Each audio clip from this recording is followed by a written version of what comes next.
All right, Squirrel Tribe, today we need to talk about something extremely important, near and dear to my heart. I talk about it all the time, and that is the cost of our food and why it's not as it really seems and why it's absolute BS in my personal opinion. So check this out. Y'all do me a favor, give this video a thumbs up, subscribe to the channel, notification bell if you want to be notified for the next video that's coming out. And also there is a link in the description for Patreon if you want to support the channel. If not, no harm, no foul. I love you either way. Squirrel Tribe. Can you read that comment? America's greatest enemy isn't outside the country, it comes from within. Thomas Jefferson. So obviously, spiritually, soully, I knew the Thomas Jefferson quote without actually knowing it, because I've said forever and a day that we will be taken down from the inside, Trojan horse ourselves.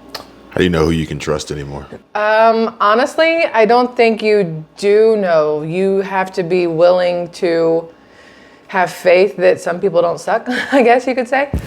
I don't know how to tell who you can trust these days, in all honesty, because you have people who flip-flop. You have people who exaggerate just to be the biggest, the baddest, the whatever. You have people who blatantly lie about stuff just to start something, I guess you could say, whether it's wreak havoc, or start a motion, or start a whatever. Chaos, riots, panics, things like that. Or to destroy someone.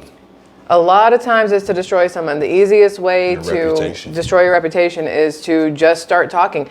That game that you used to play as kids back in the day, I think it was called like Grapevine or Telephone or whatever, where you have a whole line of people and you start saying one thing at the front, and by the time it gets to the end, it's completely changed and out of whack and way off kilter, off course.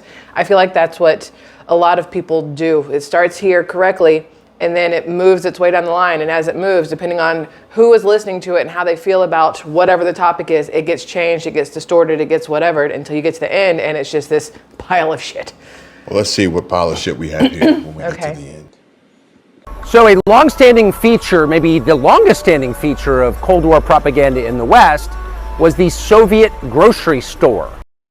Read the title for this. Tucker Carlson buying groceries in Russia exposes the inflation in the USA. Look, I will say this right now. Whether I know how much other countries charge for their stuff or not, which I don't know, I'm not going to sit here and pretend like I know the price of beef in, Kenya or France or Bahamas or China. I have no clue what it is. I do know that our prices are way too damn high, though, before we even get going. Prices are too damn high.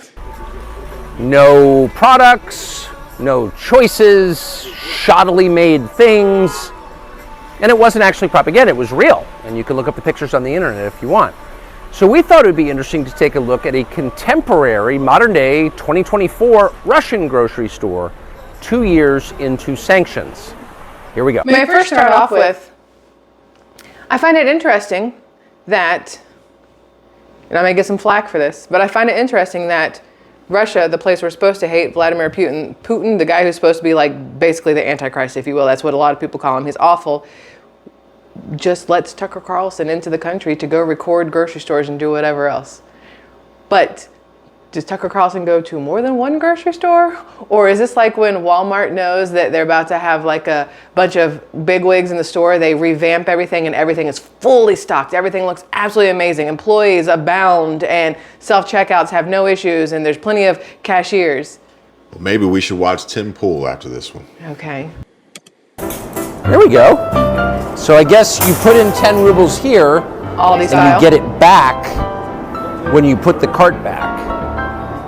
So it's free, but there's an incentive to return it and not just bring it to your homeless encampment.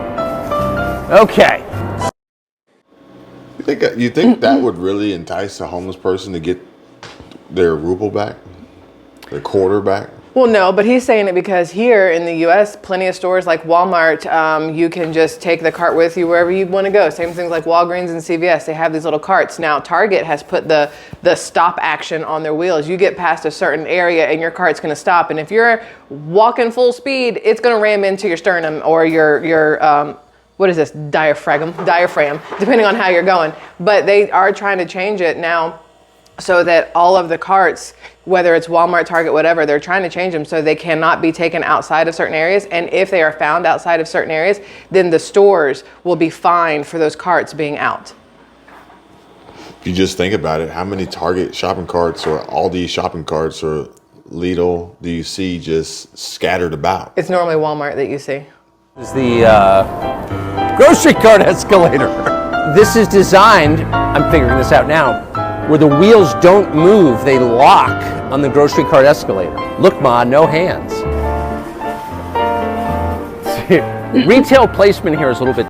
This, I was about to say, it looks like he's walking through a mall or a Macy's or something like that. Or like in Chicago, that one store we went to that was kind of H&M style. I don't know what it was called, but it had a look like this. It looked like a Temu. Yeah, it looked like a building Temu for had Temu. a store. Yeah. Different. So it's like walking through Macy's to get to Whole Foods. Look, he said the same thing I did. What are the odds out of all the stores to pick? So we're gonna try and buy what a family of four would buy every week. This is like Gwinnett Place Mall in Georgia, where it was a mall, like it was this massive mall, and then as time went on and things changed, it went to crap. All the people left, all the stores left. Now they use it to film Stranger Things season 4, by the way, or season 3. Season 3, they filmed in Gwinnett Place Mall and all these other things. But then they came in and added a grocery store to where Nordstrom used to be or Dillard's used to be. I can't picture the layout, but they put a grocery store in there. It's next to Sears. So, right? Or was it Sears? It's on its way to Sears. So what was right there? JCPenney was still around. Nordstrom closed down.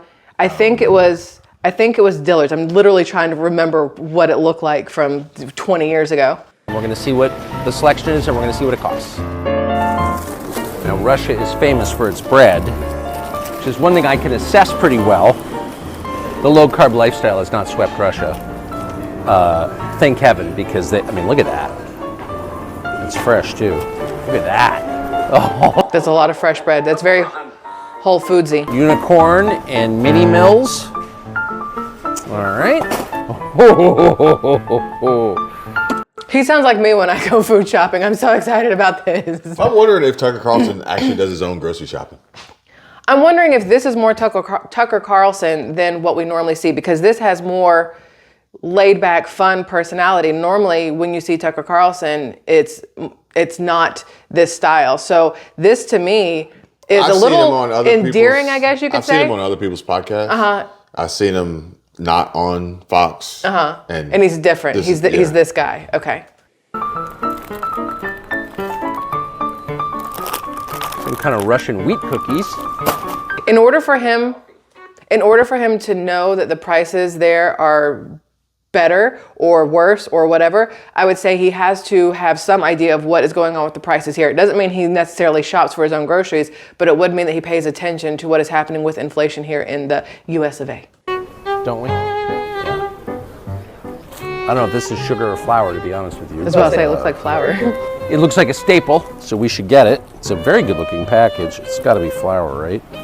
And this is Russian wine. It's from Crimea, which not only has the warm water naval base, but also is the source of most of the grapes in this part of Russia for wine. So it's apparently pretty good. Cheese puffs. You check out of a grocery store and you've got gum, razor blades, and candy. Actually, they hide the razor blades because we steal them. But these... In ours, it's gum, lighters, condoms, chips, kids' toys. Like, it's a really weird selection at Walmart. Phone chargers. These are all seem to be Western products. Mars, Twix, Snickers, Milky Way, Bounty, Gillette, Hall's Cough Drops, Mentos. It's pretty non-sanctioned to me, but what do I know? I went from amused. I saw the prices on that end cap, and I have no clue how to do the math from Russian to American dollars. But I saw 69 whatever for a Twix bar, and I was like, ew. But also the price is amusing to me. But to legitimately angry. So we were guessing what this would cost. Everybody hears from the United States, buys groceries. They have cashiers. They do have cashiers. I do not see, looking at the video, I can't tell if there's any self-checkout kind of things there or not. And we didn't pay any attention to costs as we were just putting in the cart what we would actually eat over a week. And we all came in around $400, about $400. It was $104 US. Jesus. And that's when you start to realize that, Look, let me just be the first one to say that I have called straight up bullshit on our inflation prices for the longest.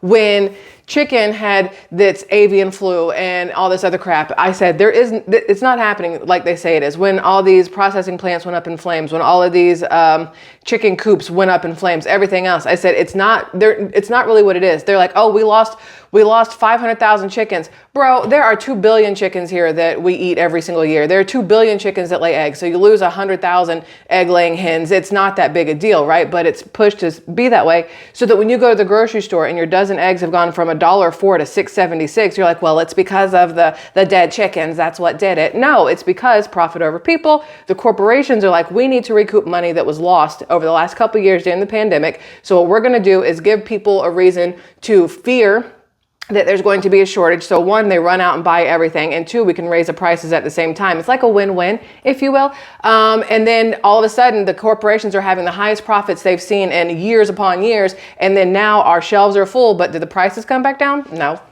that ideology maybe doesn't matter as much as you thought, corruption.